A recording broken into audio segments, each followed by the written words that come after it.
All right, everybody see the Sales Masterclass? Got it? All right.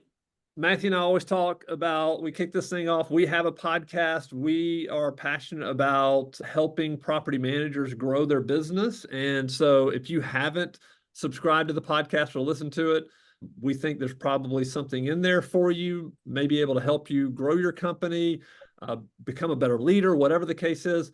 Obviously, we don't have it all figured out. Take what you want to out of it and apply it to your business. But we do this podcast. We try to do it on a weekly basis, so you can find us there. We always like to talk about why we do these webinars.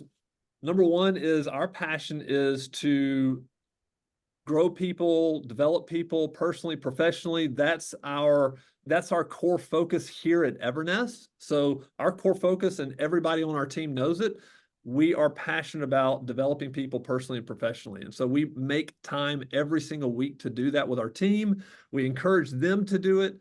And so I just want you to just know this is our passion. So these webinars really are what we love to do. And then it goes into point number two, the rising tide. Like, we want to love to see all property managers grow and get better. And we think it's good for everybody in the industry.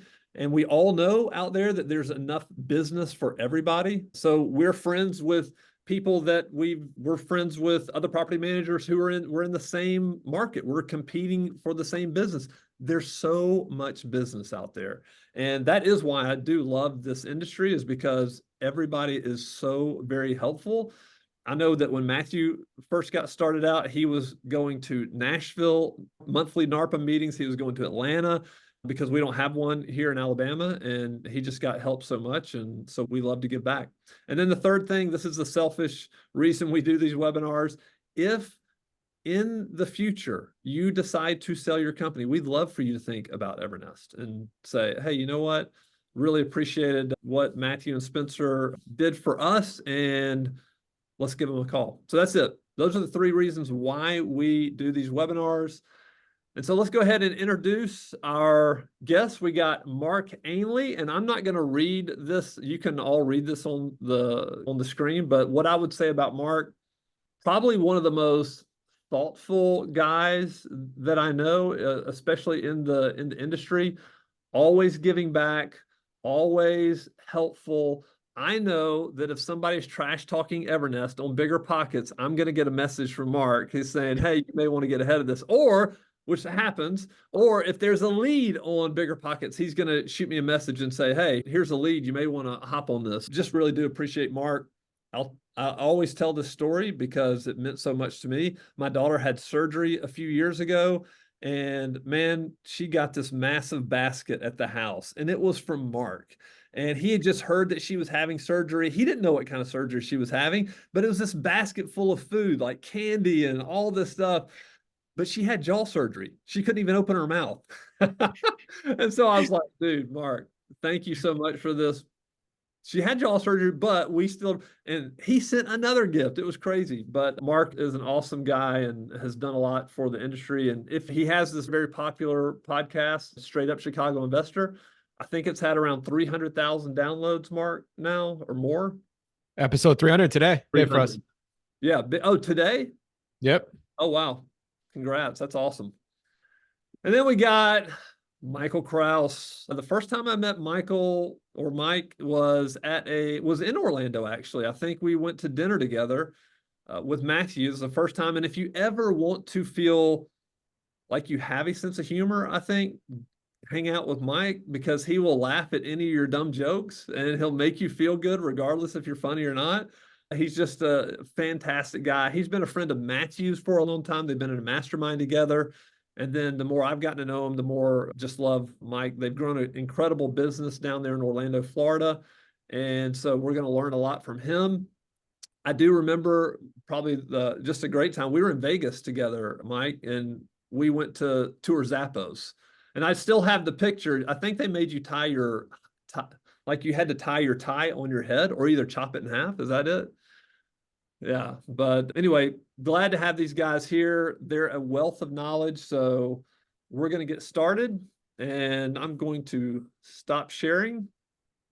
All right. So let's kick this off. I'll start this with you, Mike. Would love to hear just your story, how you got into not only property management, but since we're talking about sales here, I really want to know like how you got into the sales position, because I think that's probably the first position as a business owner you were in. Sure. Yeah, I started out, I guess my first sales job was in high school. I worked at Nancy's Ice Cream and I had to sell ice cream. I also learned about bartering at that point with Arby's, traded some ice cream cones for some OSB sandwiches. And then I did sales for Bankhart's Luggage and Men's Warehouse. And those were some of my first sales jobs. But definitely learned to perfect sales and really got into kind of the deeper sales when I became my own business owner at Atrium in single family management. That was October 31st of 2014 is when my business partner and I bought Atrium. We started out with about 228 doors. We have just under 5,000 doors today and have grown that pretty much all organically. Almost no Google clicks, Google AdWords or anything like that.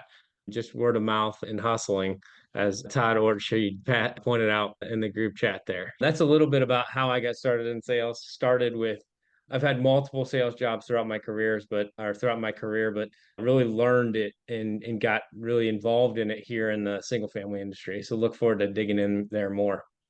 Awesome. All right, Mark, what about you? How'd you get your start in this? For the most part, my career has been in this damn company. But when you're answering that question, I started off hustling, selling golf balls on the golf course I lived on, 3 for $1. If there's a Titleist, it'd be 2 for $1 back in the day. And then I had that job that I never realized at the time how beneficial it would be, but I was doing the Cutco thing for a couple of years in 18, 19 years old. But we've been around for 20 years and we are only in Chicago and we are around 1,500 doors. And I was our BDM for the first 15 years. Of those 15 years, there's only about 3 of those years that was like intentional, where we actually departmentalized sales and marketing. But for the rest of that time was the referrals and the in-between calls and just man of many hats at that point. Yeah, so you were out there hustling. Both of you guys were out there just hustling, trying to grow your business. That was really how you started as a BDM. Yeah. So Absolutely. when I joined here at Evernest, it was in December of 2014. So I'm coming up on 10 years. And Matthew asked me to come on board and run marketing. As soon as I got here, he had a salesperson. Probably 2 weeks after I got here, he let the salesperson go. And so he said, "Hey, can you do sales as well?" I was like, "Sure." I have a sales background. My first job out of college, I was selling office equipment. And so just developed sales. Then I started buying and selling houses and then started my own nonprofit, but definitely just stepped back into the sales position. So I ran our BDM position for a long time. And then I would hire BDMs, train them. And then if they left or they moved to another position in the company, I would take that over again and start selling again. And so I think between the 3 of us, we've got pretty good experience. And so let's kick it off, Mark. And Mike, let's talk just about early on. What were the most effective ways you used to grow your business? So Mark, let's start with you. We do this intentionally now, but early on it was just giving things away, whether it be advice or a one pager. Now we're all about download this and give us your information type stuff. But back then it was, hey, you need an attorney or you need this, you need that. And it was all about just connecting people. And that was my way into the conversation, listening and hearing what people need and providing that resource for them. What about you, Mike? Yeah. So some of the earliest differentiating factors that we learned at Atrium, my business partner was in small business lending before we got started at Atrium. And I asked him his key to success. He was one of the top 5 within Wells Fargo in the country at small business lending. And he said his biggest key to success was just answer the phone and call people back. For me, if I remember the first week I was at Atrium, I answered the phone when I was in the shower. He's, "What is that noise?" I'm like, "I'm in the shower." And he's like, "You don't have to answer when you're in the shower. That's kind of weird. Text him and tell him you call him back." But I could tell you numerous success stories that happened because I answered the phone. So I told a story not too long ago to some of the team with Spencer and Evernest, but I'll repeat it here. There was a Saturday afternoon. I got a call, I was sitting in the office working, scheduled all my appointments, and basically it's the end of the day. It's like 3 p.m. And this guy's like, hey, I want to lease out this 3,000 square foot brand new house. When can you come meet me? And I was like, I'd love to set up a time to meet you on Monday or Tuesday. And he says, well, I want to meet you now. And I was like, I don't want to meet you now. I didn't say that. I took the appointment, I got the listing, and later he was like, you were the only person who answered the phone that day. It turned into 4 more brand new Class A single family homes that we got to lease up, and we still managed today for that gentleman because I just answered the phone. And it's not a hard way to differentiate yourself. The number of times that I've driven around my neighborhood at night, my neighbors think I'm crazy because I'm just circling the block. I'm finishing all of the phone calls that I need to make before I step in the house. Number of times I just drive laps around the neighborhood, making sure I get back to everybody. I couldn't, they're countless. So it's totally basic. People are going to be annoyed with that advice, but it's a way to differentiate yourself in a very busy, hectic environment and field. I think it's even a bigger differentiator today because people don't like talking on the phone. So I think that's even more relevant today than it was even when you started taking that. Yeah. Think about this. So you guys are both like started the business, right? So there's a lot on the line. You all are like, hey, we've got to grow this business or this isn't going to work out. So there's this innate urgency inside of you. What's the difficult, like, how do you transfer that to somebody else who you're hiring in that position that doesn't have ownership in the company? They don't have that innate urgency in them. What's the biggest challenge, or how do you do it? So for me, I think it's just leading by example. If you're the one who's training that BDM, you want to make sure that they see you do it. You're probably going to take them out take them out to a living room or do a webinar, however you do your sales calls and your initial meetings and screenings of those owners.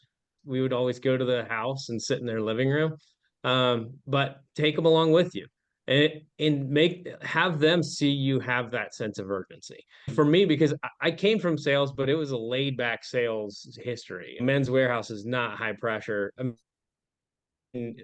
Nancy's Ice Cream, bank cards, luggage, super slow paced. But my business partner Adam, and with his experience, man, if somebody called and there was a lead, he was on it. He dropped everything. It didn't matter. And so your main focus should just be getting in that living room. And time kills deals. So the sooner you can do it, the better. Don't posture people. I'm so busy. Like, when can you fit it in? Oh, you want to meet at 6 o'clock at night, 7 o'clock at night? Sure, let's do it. Because you got to get, when is it convenient for that person? The person that they've probably got a job, they probably got a full life going on. And so meet them at their needs as quickly as humanly possible. Don't let time lapse. Great thoughts. Mark, what about you? So for most of us on this call, this is our baby, or this is our survival. And I think our motivation comes out of, they call it grit, but I know for me early on, it was survival. Hey, if I get this 3,000 rental, then I know I'm cool with payroll next month. Right. And I think some of that early on anxiety around those things is what stuck around me. But you have to then, for us, when we shift into looking for a BDM, or the idea of it is finding someone that has some sort of aspiration or some sort of something that will motivate them to want to do those same things. I think I will probably talk about later on, but if you have the pay structure that will give them limitless opportunities to achieve whatever they want to achieve, buy their first rental property, buy their first house, buy a ring for the white, whatever it might be, Right. that they're going to answer the phone because they got something that they could get more from or closer to their goals. So really, you want to make sure that they also have either the same vision or a vision that's going to benefit them. Something that's going to motivate them. Bust their butt. Yeah. I think one thing I've realized is in the last few years is everyone has something different that motivates them. And in this role, I think it's even more important. And I think I've heard it on your guys' podcast was people, you got to have a BDM that likes money. And if you could set it up that way where it's a win, then I think that's where you're able to shift some of that anxiety the owner has, or that grit, and because their baby, to a new guy that just wants to grind it because he wants to get paid. Yeah. Well, and what we'll do later in this webinar is I'm going to share some of the personality profiles of some top BDMs that we've had, just so you can see their personality, and I'll explain what you're looking at, but I think it'll be helpful. Yeah, I think that's real important. Mark, you held on to it for 15 years. You were the BDM for 15 years out of your 20 years. Mike, I don't know how long you were in that sales position. I'm imagining for a while before you hired somebody. When should a business owner hire that first BDM? Because I was listening to a Duke Dodson interview not long ago, and Duke essentially said when he got to 300 doors, he said, I need somebody. I got to 300. He said it took me 3 years to get 300 doors or something like that. And then I was spending 15 to 20% of my time as a BDM. Thoughts on that? When should you hire that person? Mike, why don't you answer first? That's a great question. It's hard because everybody's business is different. We may have waited too long, but I was at a meeting yesterday, a big conference here in town, like 2,000 people, and a bunch of motivational speakers and everything. And one of the guys was like, how many people hire somebody before they're ready and they can't afford it? And in one hand, this person adds a ton of value to your company. They're going to help you get to the next level, but at the same time, you got to be able to afford it. So for us, we probably waited too long. I think we were at like 700 or 800 doors when we hired our first full-time BDM. But we also, we had the benefit of having two partners, and both of us basically ran the BDM duties. We Yeah. probably got to the point where we were both spending 20% of our time, and we were then like, oh man, we could be doing so much more. So I think it just depends. Everybody's company is different. If you have, I will say this, if you have the goal to expand and you have the free cash flow to do it, it's going to greatly increase your success and the trajectory of your growth in your company. So I would highly recommend it if you have the cash flow. Don't overextend. I just read one of my favorite businesses here in town. I just read that they're going into bankruptcy today, and it makes me so sad. Don't overextend, but at the same time, the sooner the better. Yeah, that's right. You and Adam both doing it made a difference. But eventually you got to a size where you're like, we need to be leading people. We don't need to be taking sales calls. All right, Mark, what about Yep. you? I think everything that makes me good in the BDM position was what made me horrible in the operations position. So I was lucky enough to have that yin and yang with my partner that he could run operations. My highest and best was the front, the reputation, the face, the marketing, and getting the right people to the table. So I think that ran its course long enough where it's like, all right, if we got to whatever 1,200 doors before I replaced myself, but it was more of the point of like, all right, now I need to leverage my time a little more to, if we're going to take marketing to another level, if we want to start bringing hundreds of doors in, we're going to have to figure out how to get more leads. And if we're going to have more leads, we're going to have more people call them. So it came down to the point where we were just forced to leverage it. It was the right situation. But there's a lot of people that are 200 or 300 doors that you're the best salesperson most of the time for your business. And if you have someone that's a better operator, or vice versa, some of you engineer property manager owners are not the best salespeople, and you should be tweaking your business and having a better face of your company. So that's my thoughts. Yeah, it's easier, I think, to hold on to it. I think it was easier for him to give that to me because I had a lot of reps in real estate already, right? I owned a bunch of rentals. I had been through it all. So it was very easy for me to talk when we were just in Birmingham, very easy for me to talk to Birmingham investors, very easy for me to talk to California investors and help them understand the Birmingham market. So I agree. I think it's just based on your situation and what you're good at and what you're not good at. And then just being honest with yourself. Like, hey, somebody else can do this better, and let it go. I know that I've heard Brad Larson talk about this before a good bit. He's big on hiring them as soon as you possibly can. But again, to Mike's point, just make sure you've got the cash flow to do it. All right, this is a question that came in. Let's hop on this one real quick. What are your thoughts on VA appointment setters? So virtual assistants, international team members, we call them ITMs. What are your thoughts on appointment setters in that role? We've gone down the route, and what I've been told, we didn't pull the trigger. We've been told that for our industry, or at least similar real estate industries, be very general, people out of the Caribbean or Jamaicans are some of the best point setters for real estate stuff. I don't know. That's where that was the rabbit hole we were going down. But ultimately, we weren't getting. I think when you start doing the setters, you're setting a lot of that first impression out the window. Because if you are Mike or a fast BDM, you don't need that person. You want that first person to maybe even closing on that first call. You shouldn't need that second call, or at least leaving the second call to be the one that's closing because you made such a great first impression. I think the life cycle on our business is very short. I'm sorry, the lead cycle, if someone's primed and ready to go, is really short. And I think you waste an opportunity or potentially put a lot of risk of scaring people away. Do you have any Yeah, thoughts? we use what we call a BDC, business development coordinator, and he's out of Spain. Kind of story. He used to work with us here in the States. He's from Spain, came here for school, went back. Anyway, I don't know what we would do without him. I will say there's an added benefit to it. So if you have to change BDMs, then that BDC stays there and retains some of the process and knowledge for the next person to come into. So we recently went through a transition where we had a longtime BDM move on to her next endeavor, and having that business development coordinator to back her up and help the new person get started. The new person had five contracts their first week. So it was That's pretty very, successful. very helpful. Yeah. Yeah. Yeah, So what is that? very helpful. What is that coordinator responsible for? So they're doing a lot of work. We use Lead Simple as our CRM. They're doing a lot of the work in Lead Simple, making sure that the leads are getting nurtured, following up. They also help with when the business development manager leaves the appointment, the management contracts instantly in that person's inbox. Meanwhile, that BDM might have another appointment they have to run to, making sure they follow up. Hey, did we get all the information that we need for the property fact sheet, for the property intake form, whatever you call it, to make sure that property is set up right? Did we get all the details for the HOA? They're constantly following up on that stuff because they're sitting at a desk all the time. Where the BDM, you want them in people's living rooms, you want them flying all over the place, you want them networking and meeting realtors and brokers and things like that. Yeah, it's good. It's a great support system. How do you think that's different, Mark, than maybe your market? So in Orlando, it sounds like Mike's saying, man, you've got to meet people in their living rooms and you want them all about. What about in Chicago? Do y'all meet at people's properties all the time?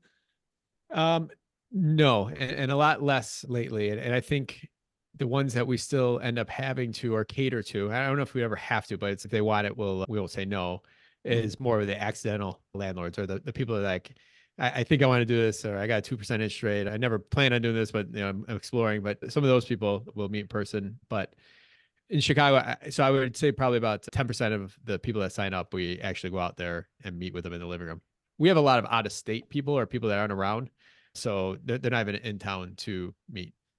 Yeah. So we're like that in Birmingham, a lot of out-of-state investors, but then in our other markets, Denver or Nashville is a lot different. And then maybe Atlanta's a good mix of different things. So good. I think a lot of what we're talking about today, and there might be a couple of situations where we break it down, is we're a very investor heavy market, and there's different approaches even on the BDM you use when it comes to investment versus accidental. Well, let's talk about hiring salespeople. How do you, if you've got 10 applicants, how are you making sure you're finding the very best person for the role? Because we've probably over the years, I don't know, hired 50, 60, 70 BDMs. And like some of them are obviously still with us in different markets, but I'd love to hear y'all's thoughts on making sure you're getting the right person in that seat. Mark, why don't you start?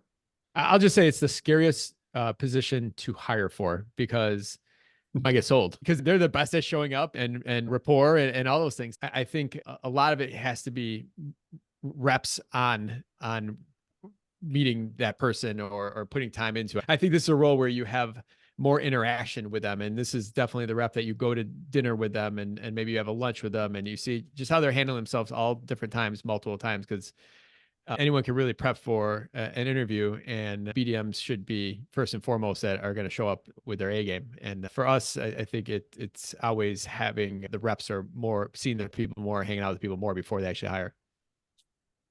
Mike, what about you? Yeah. Yeah, I think it's a lot of sales is just like getting people to know and trust you. So they have to have a good personality. So a lot of it's personality. One of the big things for both our companies and all three of our companies, I know Mark's company well too. Core values are just so huge. So making sure they line up with and can speak that like their core values that they believe in it. So when I do my interview, I actually have 5 pointed questions that are directly or 6 pointed questions that are directly tied to our 6 core values. Gotcha. One for each core value. And if their answer doesn't line up with what we would want their answer to be, they're out.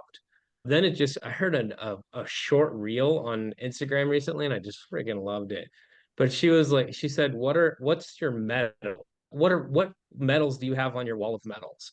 Tell me about your past accomplishments, right? Because a BDM needs to be a winner. They've got to have won. They got to be competitive. They got to want to win. You also said they have to be money driven. I 100% agree with that. This is a position that they basically get to set their own salary. This person could be paid mediocre, or they could be paid. They could be the best paid person in your company, typically, if they really crush it, and you're happy to pay them that money. So they have to be kind of money driven. What the other question that this lady posed was, what are you obsessed about? Right? You got to be passionate about something. If you got somebody that comes in there and they're just like, maybe they should take up accounting or something like that. No offense to the accountants out there, but you got to have somebody who's passionate and driven about something. And then I also love, who else would you bring with you from your past work experience? And if they can rattle off like 5 people, great. And maybe since they're not in a management role, maybe you alter that question, like, who else would tell me how great of a salesperson you were? And if they can name 4 or 5 people, that type of question, you're just going to gain confidence, and then call them, follow up. I actually love talking to references. It's just so important to get an understanding. Of course, references are going to give you all the positives, but you can typically tell whether this person's legit or they're just bullshitting you. I Sorry for think my the language. culture piece you brought up was so important, because I think it's like the same business, but I just know the property management business, you could create a silo between sales and operations very fast if you have a sales guy that doesn't follow the core values or is only looking out for themselves, which usually goes against the core values. So I think making sure that person's going to be fit with the core values, man, that's so big, Mike. Yeah, huge. Yeah. And yeah, so we have 2 interview processes. We have we have a phone interview, a face-to-face, and then we actually do a culture interview. And same thing, if they're not a culture fit, it doesn't matter. They're not going to be happy with us. There's nothing wrong with the person. They're just not going to like it here. And so we're like, hey, this isn't going to work. So it takes us longer to hire people, but we do believe in that process. Question from some of the participants here. At what point, door count or lead count, do you add a second BDM or a setter? So is there a time, like we've thought about that even here in Birmingham, where we get, I don't know, I don't know how many leads every single week we get, but we get a good amount. And so our person ends up on the phone all the time. They're not usually out in the market doing referrals and meeting people. They're literally on the phone following up with people and answering new leads. Do y'all have any thoughts? But so we've thought about hiring a second BDM here in Birmingham. Yeah, I can start. We've actually thought about hiring a second BDM here in Orlando, and I think we're going to. It just boils down to capacity, right? When they're unable to handle the leads and nurture the leads like they should, or spend the time generating leads, you might be leaving money on the table, right? Yeah. And Spencer, hearing you say that they're not able to get out there into the community, you might be leaving leads on the table, because That's no doubt. like our business, our biggest part of our business came from the networking and getting out there and meeting with realtors in the community and making relationships. Yeah, I would say again, same thing. As soon as you get one, we have also done it more so in other markets. We've hired BDMs much earlier than 800 units in other markets. We hired a BDM at 60 units in another market. That's another thing, is if you're expanding into a new area, you might hire a second BDM or hire a BDM in that market much sooner. Mark's in Chicago, I could see a big need for it too. Places like Atlanta, where travel and that kind of thing, like you might need a BDM in different just parts of your city just because of the travel time. Yeah. It could be super, super tough to get around in some of the bigger cities. I think the outbound opportunity is what we've been measuring of, all right, if our main guy is all he's doing is taking calls and taking all the inbound, is he getting to all that inbound and make sure he's following up and all the drips aren't falling behind, then 2, or B, is how much of that outbound is left out there. You think about this, we're in Chicago, there's 13 million people here. There's networking events every night. There's just so much opportunity that we have. For us, we have the whole podcast. We have a whole bunch of leads that we could stick someone on that. Now, what we've thought about doing is maybe not hiring a BDM under the same structure, but maybe a junior BDM where maybe they're straight salary and they just do a bunch of fixed stuff, and they could almost more of an apprentice type BDM that they could be groomed into a full one, which will hopefully line up with the timing that we'll need a second one. The demand will be there. Yeah, I've seen that work well with like medical sales. They have a senior salesperson. They'll hire maybe a junior person, put them in a smaller market and kind of groom them and grow them up. We've actually tried inside sales before. So we've tried, hey, we're getting so many leads in certain markets. Let's just have somebody who sits in an office, it doesn't even matter where they are, and answer the phone. And I think it's gone mixed. We have some rock stars that do it very well. So it doesn't matter where they are, they can close deals and it's all via phone, mostly in the investor markets. But like Todd said here, he's got 2 BDMs split in Atlanta. Like we don't even have a BDM in Atlanta. We're trying to hire. So Todd, if you want to give us your BDMs, that'd be awesome. Just put their names in there. No, I'm kidding. But yeah, so some of these markets you could definitely do that. But okay, great question. This is an interesting question here by Hannah. What is your story when working on a potential client? So I actually spoke with Peter Lohman about this when we had him on our podcast, because when Matthew started, and this is the story, hey, the reason Evernest even started was back in 2008 when the market was going down. Matthew had about 30 rental houses and he couldn't find anybody in the city to manage them the way he wanted them managed. And so that's why we started Evernest. And so in essence, you're saying we've tried everybody in the city and we just had to do it ourselves. And so that's one of the stories we tell. But Hannah, we really focus in on 3 uniques, which comes out of Traction or the EOS model. There should be 3 things that your company is known for. And so we really focus on 3 uniques, and that's going to be different for every probably property management company out there. Mike, your thoughts? What's your story? Yeah, that's a great question. Yeah, what's your story? Yeah, I read a great book called Building a Brand Story, and it would probably teach you way more about this than I can. But it is important for you to have your story down. So I think like we focused, I'd say, more on core values than our 3 uniques. We have 3 uniques: people, process, product. I don't push them enough. Spencer's 100% correct. He's doing it better than I would. But we would talk about our core values. And we would have individual stories for each of those core values too, internally and for our clients, right? So one of our biggest things is we actually care. I'm pretty sure Evernest has one that's really close to that too. But we actually care about your property. Like we want to do a good job. We take it personally when we drop the ball. And then we tell some stories around that. A great book is The Gold Standard by Ritz-Carlton, and they have 5 or 6, or it might even be 10 stories for each one of their core values that they use for their team and for their clients and for everybody else out there that they're trying to teach their core values to, so it sticks, right? And so we do that when we're talking to prospective clients, tell them what we stand for, and then give them stories that back that up. Because people relate to stories, they listen to stories. If you just tell them that you're all about integrity, what the hell does that mean? Everybody says that. I was actually in on the Hey, that sales was one pitch of our today. core values early on, integrity. Ours is integrity, do the right thing, but give me some context, because who's going to get up there and be like, we don't have integrity? Yeah, Like, right. We had it and we took it off and we felt like nervous. If we take it off, is this the wrong message? We're gonna people think we're doing stuff wrong. Like there's a lot of conversation. Nobody's paying attention. You have to like make them aware of these things. Good. Mark, any follow up there? For us singing that BDM role so long, came clear to me that one of the biggest pain points here, in at least our market, was responsive. And that was people calling you up like, I want to fire my current manager. I haven't heard from him, or I asked him 3 questions, or every time I asked and I realized how bad of a problem it was. So we went out, we trademarked Chicago's responsive property manager.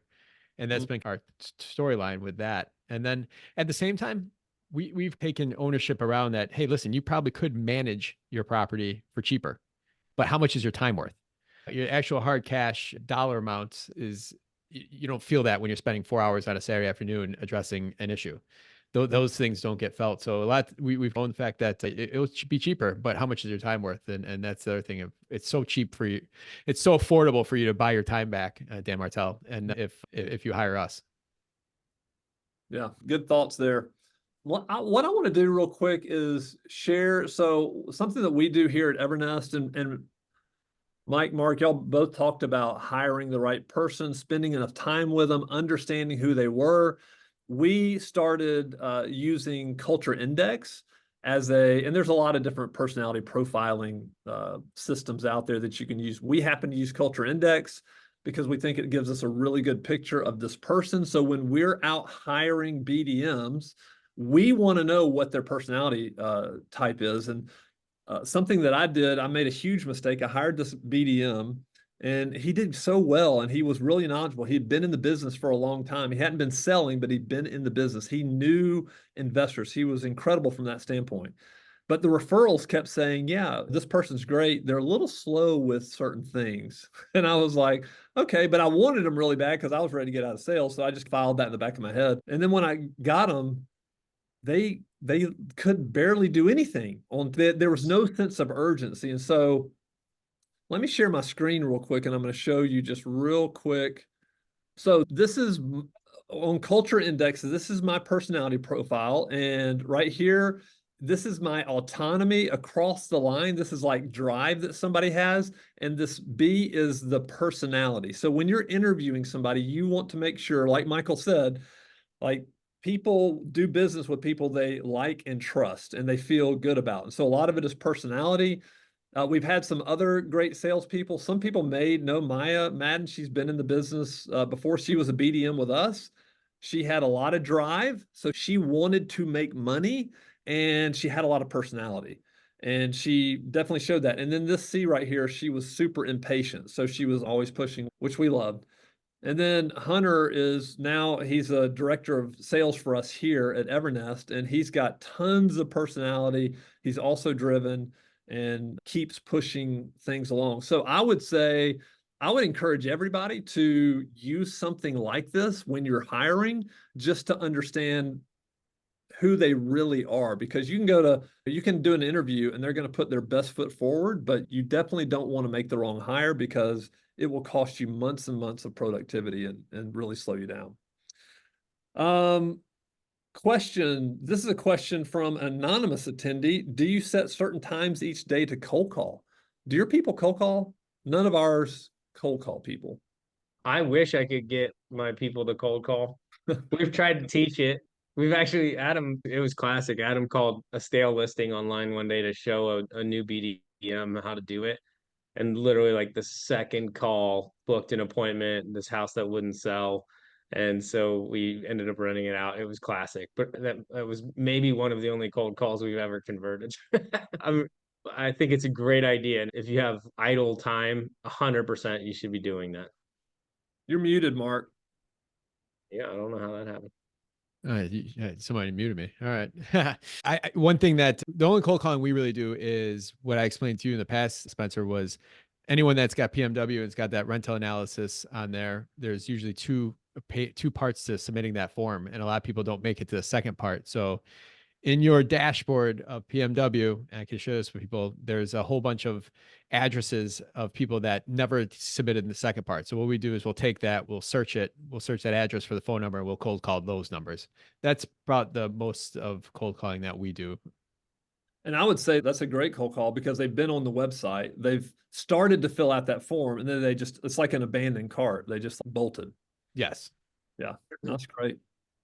Yeah, and just to speak quickly to what Spencer was talking about, we use a couple of different personality types. We don't use Culture Index, but we use Briggs and Meyer, and we use, what's the other one? Strengths Finder 2.0. Okay. And same thing, you can find out the categories that are basically about being a driven person, achievement, things that are about personality like likability. A big one for us is woo, which is Strengths Finder 2.0, which is winning others over. And there's a whole category of influence. And then one of the other important things is just to look at these personality types. So we didn't know it.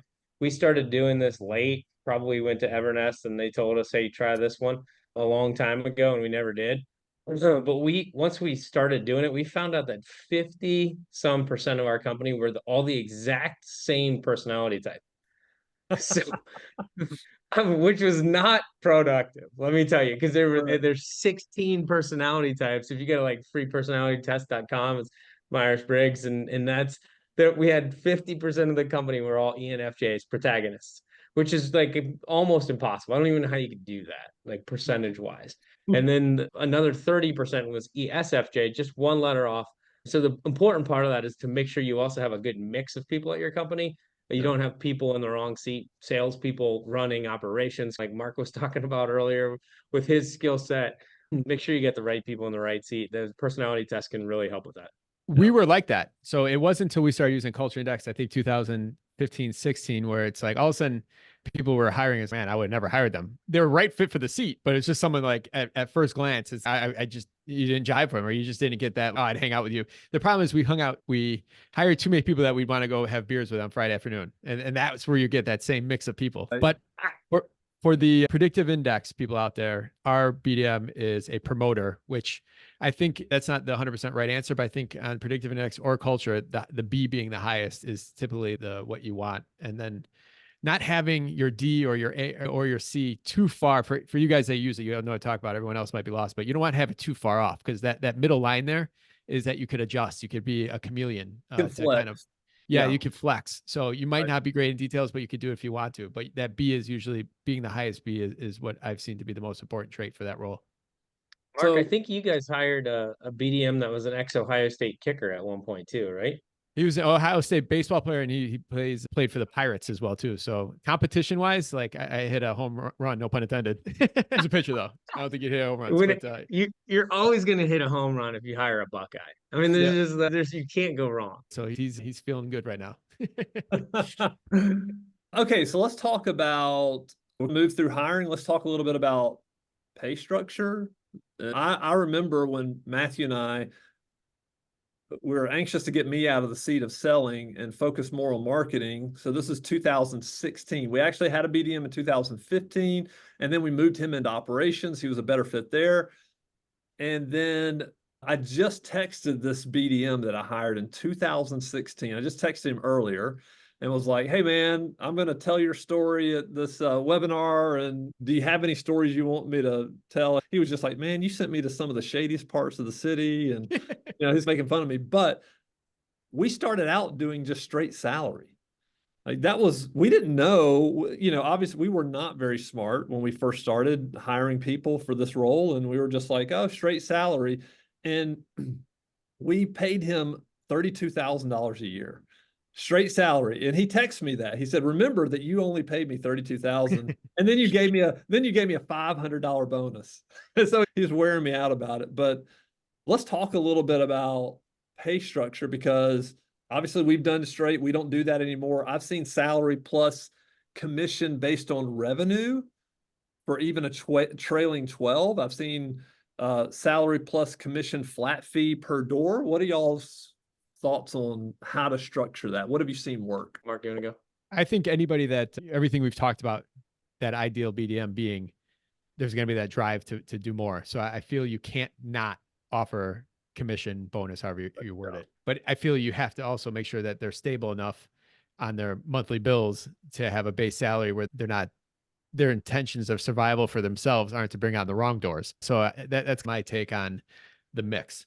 I think how you structure that, one thing that when I hired our first BDM, I heard many horror stories before about giving bonus based on number of units, because the quality of units then usually sucked. So what we ended up doing was doing monthly management fees, which would usually correlate to him or her getting a higher percentage on the management fees, and then maybe putting more time in the $3,000 rental versus the $1,000 rental. Yeah. Good. Yeah. Yeah, I see Hannah's chat here. It says low base salary with commission tiers. If you can get somebody with a low base salary that has exciting commission structure, the better you're going to be better off. The trouble with that is just getting somebody to accept a low base salary, or what would seem like a low base salary. So we typically have a pretty decent base and then do a per unit commission. We have adjusted that. Somebody who's looking for a little more stability and wants to just know that, hey, my paycheck is this. We've also done it where there's a draw, right? So we set their salary at X, which is a little higher than you typically have for a BDM, but they're working towards getting commissions beyond that until they hit what they would have needed to hit to get to that where that base salary was at. So there's a draw until you hit that. Yeah. That's good. When we first started paying commission, it was base plus a percentage of initial rehab revenue. So when we brought on a door, there was a big rehab, they got a percent of that rehab revenue, and then they got 12 months of a percentage of the property management fee for the next 12 months. So they could, as they built up more doors, their salary really increased. They were getting more and more money. They were really motivated to make sure they had a good experience getting on board and sticking with the company. And that tended to hold on to people maybe a little bit longer because they were like, hey, I'm building up this, I've got my base, but I'm building up this commission for 12 months, and seemed to work really well. But then we had too many people, and it was not a good way to scale. It's not a good way to scale that because you have to figure all this stuff out pretty manually. And so we abandoned that for the flat fee. Question from Josh here. Have you found that a good BDM comes from any specific other industry or previous experience or job? Mark? I can tell you that one that doesn't work. MLB? Yeah, right. Professional baseball. Yeah, for sure. Yes. So let's check that. But the one, let me counter that with one that I don't, some of you might disagree, but I think the realtor side, I think that's a totally different business that a lot of people assume is very transferable into the BDM role when, you know, your goal with your BDM is to set up a long-term relationship. A realtor is usually just trying to get through the next 90 days. And that's where it's funny. We've been talking about this. I told you we didn't hire a BDM. We actually had a BDM in our office between 14 and 15. She did 2 years and she was a realtor. And she's great. She actually is still with our company. And she did a great job for what we knew then. But there's always that transactional mindset versus the long-term. She was a little better because she worked within our company, but I've seen a lot of other people fail with realtors. Mike, anything from you? Yeah, I talked earlier about the wall of medals. I think it's just important that the person has been successful. I would assume Mark's BDM succeeded. Say you make it to the pros, you have learned how to compete. It's just important that the person has some type of background of winning in whatever industry they were in. I don't necessarily think that I do think property management knowledge is different than even different than real estate sales. It's different than car sales, cell phone, copier. It's yeah, you also have to know property management. So some experience in that is super helpful. And if not, you need that person to shadow property managers. You need to understand the pain that we go through to be able to answer the pain point questions that they're going to get from potential owners. So I would say property management experience is super helpful. And if not, you need to give them a crash course in it so that they understand the pain points of what we deal with on a daily basis. Part of Shay's crash course was listening to Evernest podcast from start to finish. Like that was literally his like 30-day training of listen to as many episodes of this you can to understand the industry. That and Profit Coach, all the things we recorded. Profit Coach. What's his name? Mark out in Colorado. Go listen to all his stuff. Yep. Mark Cunningham. Yeah. Yeah. I'll tell you, we've hired people. I'll tell you, we had a great sales rep who came from Disney. What was he selling in Disney? He was selling Disney timeshares. I think it was what it was. So he was selling timeshares. So he was used to selling on the phone. So he was great on the phone, like fantastic, made people feel great. He could close them. He was in Nashville. We've had people in other sales with like metals is what Mike's been saying, just they've done well with window sales or whatever. And then we've actually hired people very fresh out of college that just have a ton of energy and they're hungry to do something and win. And so we've hired some people and they've been very successful doing it for us, and then moved on into other parts of our company if that's what they wanted to do. I think I don't know a certain industry, but I do agree with Mark. Maybe real estate sales is not the best one to pull from. Matthew always likes to say you date your real estate agent, but you marry your property manager. So they need to understand that. There's another question. If you're a small company, less than 100 doors and can't afford a BDM, what else can you do? I think if you're a small company with less than 100 doors, you like just what Mark and Mike both did and what Matthew did. They literally went out there and sold themselves. They had to be that salesperson. And because they had to make payroll and had to pay themselves and had to go home, they bought these businesses or started these businesses, they just had to sell. And so I think you learn that regardless you have a sales personality or not. What do y'all think? Yeah, I think I can answer this one, even though I'm not really qualified with experience because my company started out at 228 doors when we purchased it. If I had to do it again and I couldn't afford a BDM, you could always hire that BDC. We call it an ITM, you guys call it a VA, international team member. Hire a virtual assistant that can help you schedule appointments to maximize your time, or hire that virtual assistant to take on another area of your business, depending on what your skill set is, so that you could focus your time on sales. They could do your incoming lead calls if they're good, if they got a great personality. If they're good at the back office stuff and you're only 100 doors, so you're still handling all the processing of invoices, maybe you get a VA that was handling that accounts payable or handling that rent collection or handling that the accounts receivable, the delinquency. Free yourself up if you're the salesperson, or find somebody that can just help you on some aspects of it to maximize your time. Yeah. I would start out with a VA at 100 doors personally. We grow our teams based on that. So we have a pod structure. We have small teams of 1, 2, 3, depending on the size of and there are different thresholds. If you hit 150 doors, you get a BDM. If you hit 200 doors, you get a second full-time employee, which that's how we set our company up. So I'd recommend the same for you. I think there's two parts to this. If depending what you want to do, if you're at 100 doors and your goal is to be a 400 door lifestyle business, then I think you want to stay in that role, cultivate the culture and the people bringing in, and you might be in that role forever if you want to stay smaller. Now, if you want to get bigger, maybe become an enterprise company, you want to get a couple thousand doors, then I think then you'd hire RTM, remote team member. We all got different names, a remote VA or some sort of marketing service to help start building some leads up. Because I think usually I don't have enough leads or opportunities for my BDM becomes usually the issue. Because I know at 100 doors, we maybe got 7 or 8 referrals a month. But if you start bringing it, you start growing the organic piece in your website and getting all that stuff. So you start getting 20, 30, 40 leads coming in, where now that's the company's losing opportunity if you don't hire that person. So that'd be the two directions, depending on where you want to do with your company. I would say if you're an owner, something I saw Matthew do early on was when I joined, he was already recording content. He was already recording YouTube videos. And the reason why he was doing that is he could only have so many phone calls a day. But if he recorded content that was answering questions that he knew owners were going to ask and that they were searching for online, then he could answer all the questions without picking up the phone. And so he started recording content. And then I came in and was like, wow, you're really bad at this. Let's try to improve what you're doing.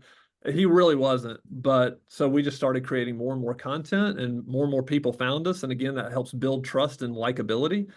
And then you start getting the phone ringing. And I think if you record content, you also become more of an expert in the eyes of the people you're trying to reach. All right, here we go. When mostly an outside networking BDM, do those BDMs have administrative support post-sale, collecting paperwork, creating ad copy, editing pictures? And so in other words, JR's asking, when you have an outside person who's out there meeting all these people, how are they onboarded? So for us, this was a big problem. And because I was doing all the selling and onboarding, JR, and it was not working very well, because if you saw my personality profile, I have zero detail. I have no detail, none. And so I wasn't following up. I wasn't, like, balls were getting dropped. I kept going on to the next sale. All I cared about was selling. And so we created a position called owner onboarding that we still actually have today. It's actually probably one of the hardest jobs in our company, because it's high touch. This person, you got to not only collect all the data, but all the documents, but then you got to walk them through an estimate, a renovation, and get their house rented and on the market. So it's high touch, but we created a position for that. I have found that salespeople aren't really good at that, and they don't really want to do it. Mike?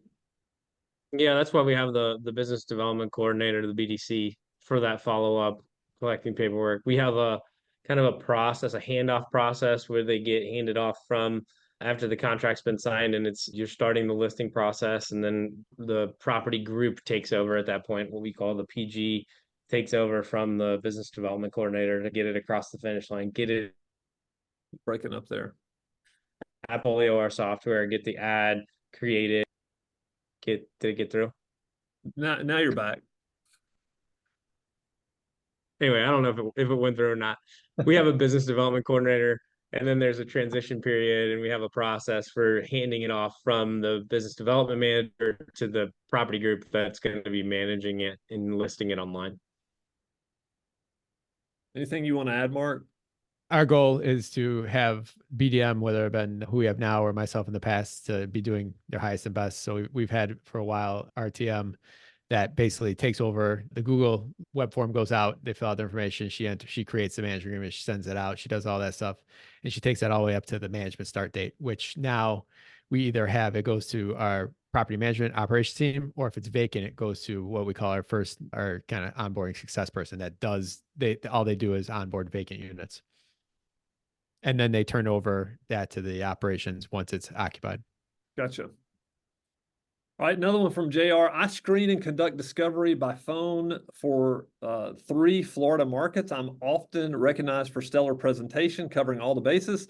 Then you set a follow-up date and say goodbye. What's the best hook to get the fish back in the boat after they go shopping? Prospects get slippery, start ghosting, and unresponsive altogether. Mike, you're in the Florida markets. What's going on down there with the people? Slippery fish. Yeah, I think it is about follow up quickly within 24 hours, do something. We send handwritten cards, learned that from Zappos way back in the day with Spencer. We send handwritten cards, we follow up. For me, I was never high pressure when I was doing this job. I was just check in. It could take months. And I think part of that is you just have to have a big enough pipeline that it doesn't bother you, that you're waiting on this person's time. And I think if you make a good enough first impression, even if they do look elsewhere, you got to give them a reason to come back to you. You got to make that impression last. And so I don't feel like that's a great answer, but that's how I did it. I think if you're using Lead Simple, it's really easy to see how fast your leads close. So for us, we have 30% of our stuff closed the first 7 days, another 33, a third closed first 7, the next third closes in 7 to 60, and the next third closes beyond 60 days. So I know no matter what, 2/3 of them, if they're not signing, if they're not getting back to us, they might come back around. But we really utilize, so you get off that first call, there should be something you're sending them that's fairly memorable, whether it be the version of the management agreement. Maybe the management agreement has videos of you again, so now they have to see you and remember you. And then you should be utilizing something like Lead Simple to the next day, there should be some follow-up. And again, with video or something that's going to help them on their journey for whatever they're trying to do. Yeah, I think for us, we obviously have follow-up tasks in Lead Simple. So we use Lead Simple. And so they're following up. And we're also tagging people in Lead Simple to know if they are an investor without a house. So we get a lot of those. These are people that are investors, but they don't own a house yet. Maybe they're under contract. Maybe they're about to buy one or whatever. And then we have ones that are not moving yet. So we're tagging them to see, are they moving anytime soon? Because we'll have people call us. And just take Nashville, for instance, they may call us in February and say, hey, I'm moving in July. What do I need to do to get ready? And so like, these things aren't going to close forever. But also, Mark, we are tracking 7-day close, 30-day close, and 60-day close from our metric standpoint. So we're aware of where these people are in the flow of things. But the BDM most definitely has tasks that they're following up with. And then marketing, we actually put them into a newsletter that goes out once a week. So we're sending them a newsletter. It's going to have articles. I usually do a video once a week. So we want them to see us. If they're not going to move for another 6 months, I want them to see us once a week and us just to be in front of them, even without the BDM having to call them all the time.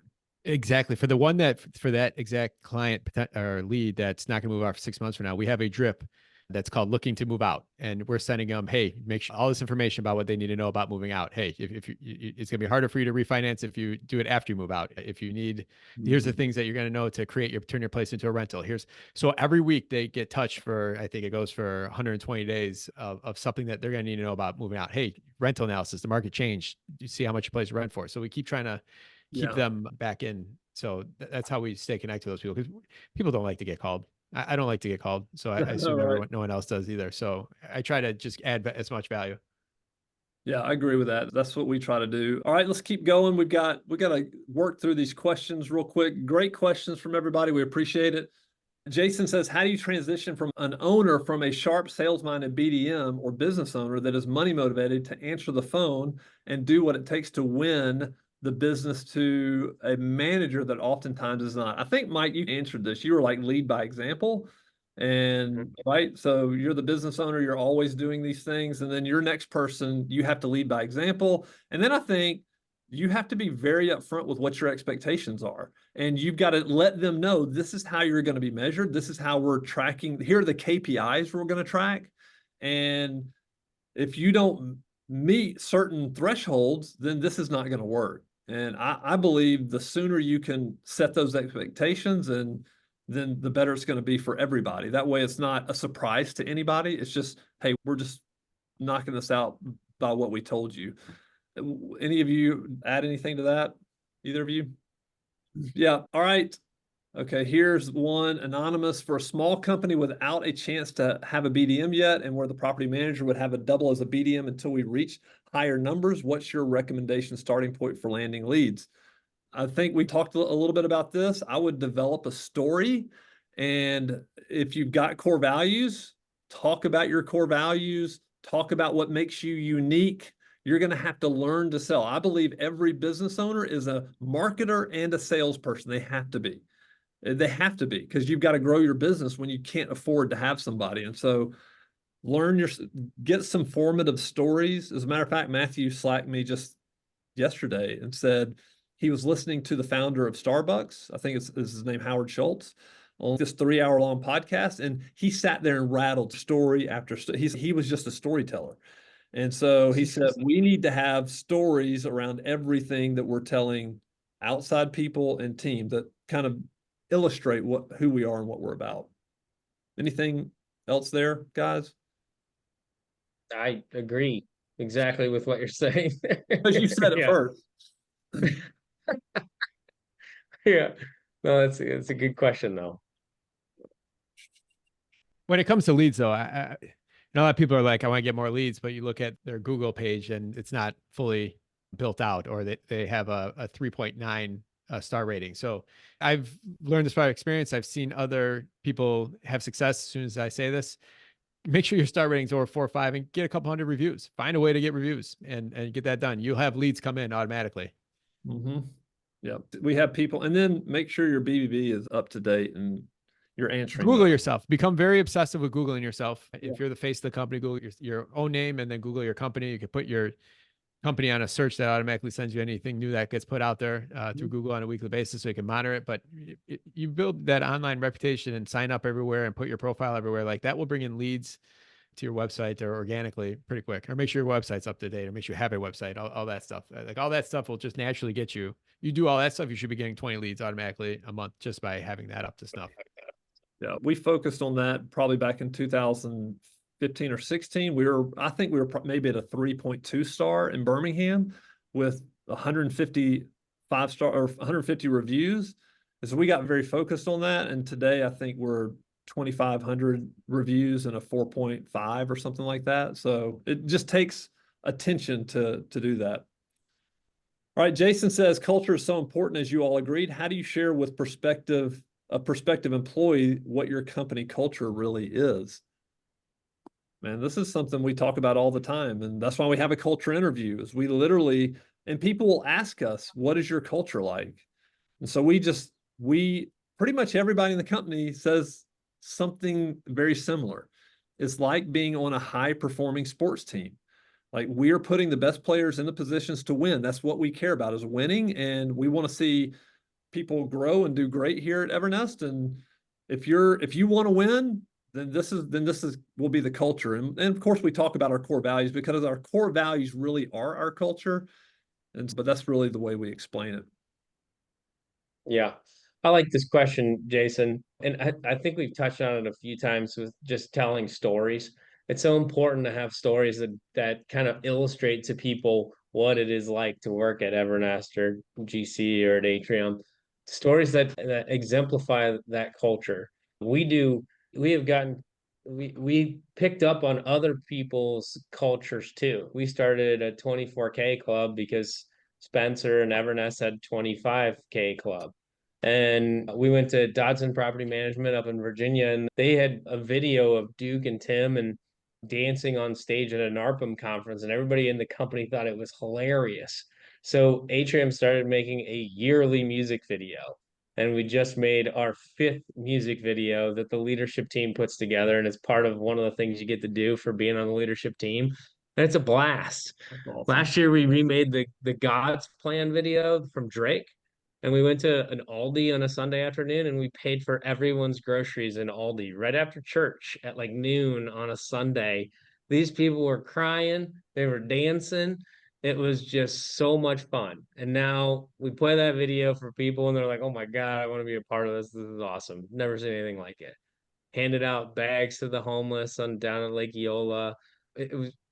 Anyway, you got to find a way to be able to illustrate your culture for people and show it off. I got this air horn that's sitting up on my shelf. You can't see it. I can go get it. But we used to, every time we get a contract, we would blow the air horn and scare the shit out of some unsuspecting person in our office. And then we got in the habit of recording it and making compilation videos of people getting scared by the air horn because we were getting contracts. You gotta show off that culture and you gotta have a story to tell and why it's. We are 6 years in a row. We're best places to work in Orlando. Hoping to be 7 coming up here if our team voted for us to make it back in. So we'll see. That's awesome. Taking a page out of Mr. Beast, going and paying for everybody's groceries and stuff. That's awesome. I love it. I wish I got his ad revenue. Yeah, there's no doubt. Question: where in the interview process flow do potential hires take the culture index survey? We start with the survey and only interview if they're 70% match. Thoughts? Yes, we do that as well. We have this is what the profile should be close to 70, 80%. And then they take that first. And if they are a match, they go to the phone interview. And if they pass the phone interview, they go to face, then culture. But yes, that's why we do it anyway. How do you cold call as a BDM in property management? Where do you start? So Mark, you already gave, if you're using PMW, you already gave one example that you could do. Anybody else have any examples? I would imagine. I think, Yep. I'm sorry, Go ahead. I was gonna say, if you're cold calling rentals, I know I've done this in the past where it's like, hey, listen, I have a screening matrix. Let me send it to you because there's a lot of stuff like that's going on in the county or the town or whatever that you don't realize, or sharing, a lot of the mom and pop landlords self-managing, they don't realize all that we have tons of laws here in the Chicago market. So all that stuff. So that's really, hey, listen, no, for no other reason than just trying to help you out. I'm going to send you something. I'm going to text you over this right here. This will help you. If you have any questions, if you need any help doing something in whatever they're trying to do, whether it be lease it or sell it, then I want to welcome it back to text me back if they need to. Yeah. Stale sale listings. Two places you can reach out to the owner. Hey, your house has been on the market for 90, 120 days and hasn't sold. Have you ever thought about listing it for rent? Or even better yet, is just reaching out to the broker, which that information is almost always on Realtor or Zillow. You can filter for that and call that broker. A lot of times the brokers are like looking for a way out, right? If the listing's gone 120 days, they are freaking out and they're going to lose it. You just tell them, hey, we'll give you that listing back. We're not going to sell that property. If it comes from a realtor, we'll give it back to you. We basically built our business on that. Not necessarily cold calling, but building relationships with brokers. But that's a good way to start. And then it's also just building like calling brokers and saying, hey, do you have a property manager in your office? And if not, did you know that we pay referrals and pay a handsome referral fee to that realtor if they take one of their stale listings or they have somebody that's on the fence about selling? And it was always our pitch, like, we'll put it in our software and we'll give it back to you at the end of that year. If that resident's moving out, for you to sell it, we'll never steal your listing. Yeah. Yeah, we have $555. We stole that from Brad Larson. That's what we pay our realtor referral fee is $555. So very easy to remember. And we have plenty of realtors that take us up on it, but great advice. Is there an average closed door per month you set as a goal for a BDM? Do you provide leads for the BDM and are they required to generate their own leads? All great questions. We've just got a few. We only got 10 minutes left. One person take this, Mark. So for us, we have minimum standards. Below expectations would be 14 doors or 1,750 in minimum management fees. And then we have hitting goals, which is basically 15 to 25 doors. And then top performer, which comes with a whole bunch of other bonuses, is 26 doors or more. It's good. I think we definitely have goals. We have quarterly goals for the BDMs that we follow. How much responsibility does a property management company have in producing effective marketing to get the phones to ring? I'll answer this since I'm in marketing. You do have a responsibility. You should be producing leads, and you want to produce leads. You want to 100% get out in the market as a property management company, so we have organic leads that we're producing, but then we will experiment with other things, paid leads, all kinds of things. Anything to get the phone to ring or somebody to fill out a form, we will experiment and try a whole bunch of different things to get the phone to ring. So it is your responsibility. I'll also put this back on an anonymous attendee, though. If your PM company is not doing this, you need to take ownership of that. You can be the person who drives it. Now, if you're going to them and saying, "Hey, I want to spend money on X, Y, and Z," and they're just handcuffing you, maybe it's not a good fit. But if you're sitting there and you're just waiting for the phone to ring, be active. Generate those leads. The leads aren't going to come. Like I said before, we've never paid for Google Ads. It's just not how we do it.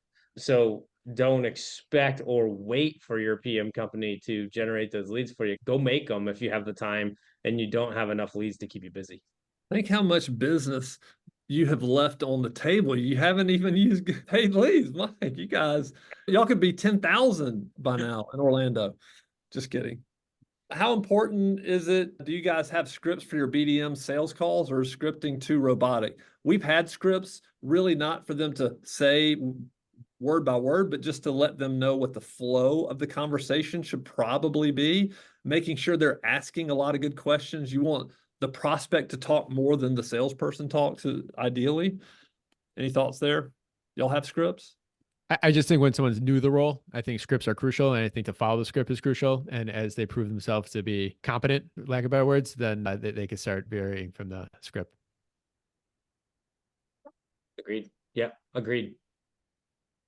All right. Feels like we've been steady this year at 300, trying to hit 500. Some people selling, but our door growth is not going as much as we planned. Would you push focus to have an ITM call investors non-owner occupied list, or get more doors while we search for a BDM? I'll just go ahead and tell whoever this is a story around the property management business. It's not like I think this past year has not been a big growth year for a lot of PM companies. It definitely hadn't been for us, but we were talking to Mark Cunningham on our podcast, and he said everyone that he's talked to hasn't seen just tremendous growth over the past 12 to 18 months. So you're not alone. But I would say, to answer the question in there, would you push to focus to have an ITM call investors? If your ITM has the capacity, 100%. Like, the incoming lead, we're on a sales call. The incoming lead is the most important thing. You drop everything and you handle that incoming lead, right? If you have a spare minute and you can fill it with some type of cold call or some type of activity, 100%, that is a great idea, and you should do that. Awesome. Agree. Or you can cold call brokers like Mike mentioned earlier. Just cold call them. Who creates your drip content? I think the marketing department here at Evernest does, which is me. I have McKenna is also a part of our content team. She's on this call, so she does a lot of the content. And then we have Kayleen on our team as well. We've actually had the salespeople create content, and we prefer to own that because we want to make sure the messaging is correct. That's us. Mark, are you creating your own drip content? Yeah, pretty much. I've done it for our team. I actually don't mind doing that. And so you sit down for a couple hours every 12, 14 months and just clean it up. And the cleanup is not because the messaging changes, but either I got better at something, or we got a new tool, or Lead Simple's better, or we got new podcast content. So it's more of just because people end up being in your system a few years. So you want to keep them going through, or you want them to go through some sort of value type drip. I do enjoy that part, and we do that for our team. Last few questions as we get ready to wrap it up. Does a persuader make a successful BDM? Persuader, that's in, I think, Culture Index. Yeah, I think persuaders are good. You want somebody to be able to persuade other people, in our experience. But again, you got to figure that out. You got to interview them and make sure they're a culture fit. Somebody says, what is PMW? Property Manager Websites is the company, PMW. You can just type in Property Manager Websites and you'll find them. I don't know if they built y'all's website, Mike. They built ours and Mark's. They and- did. Yeah. Yeah, That's we a- went from like obscurity in the Google search to first in Orlando That's right. once we switched to BMW. Yeah, Yep. so gonna put it in there.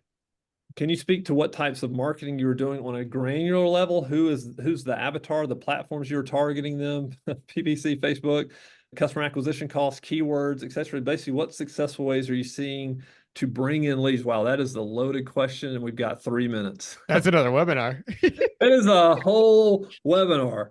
I got an idea.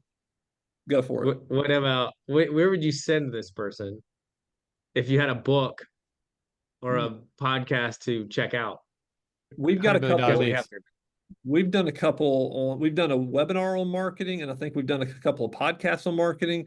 Mark, who else do you know has done some good property management marketing stuff? I don't know. I would go have him read $100 million leads by Alex Hormozy. That's what I would probably do. Boom. $100 million leads, Alex Hormozy, 100%. Great book.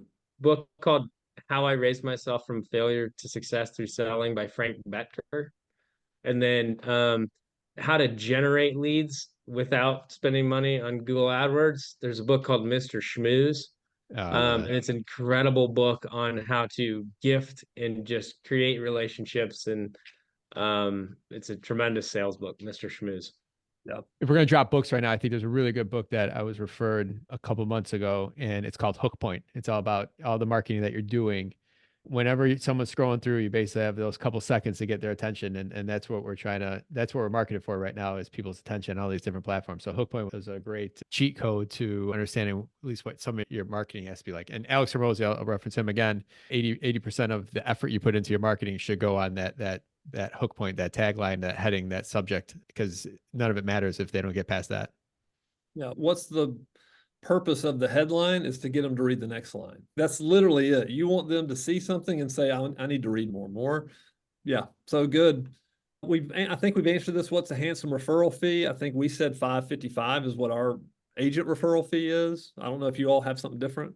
We do $250 an owner plus $100 per unit. So if a guy brings a 3 flat or 3 units, we call them flats here, then they get $450. And then it just gets bigger the bigger the property they bring us. Yeah. Yeah, we used to do $1,000 for anything over $3,000 a month in rent, and everything under that was 500. So not the 555, but somewhere around there. Yeah. For It all I don't know averages. if are we allowed to talk about that? I feel like we're gonna do the SEC or somebody's gonna. No, we're not charging fees. We're paying fees. We're paying stuff. So Right. I mean, are we allowed to tell what our fees are? Check out our websites. Yeah, go to the website. It's all there. All right, I'll cut this part out. All right. That's it, everybody. Thanks for being here. We appreciate you all showing up. Thanks for the great questions. And Mike and Mark, thanks so much for being here. Really appreciate it. Thank Thanks. you all for watching. Man, Thanks for having us, Spencer. Absolutely. Honored. Appreciate Thank you. it. Thank you for everything you do for the industry. Yeah, man. See y'all.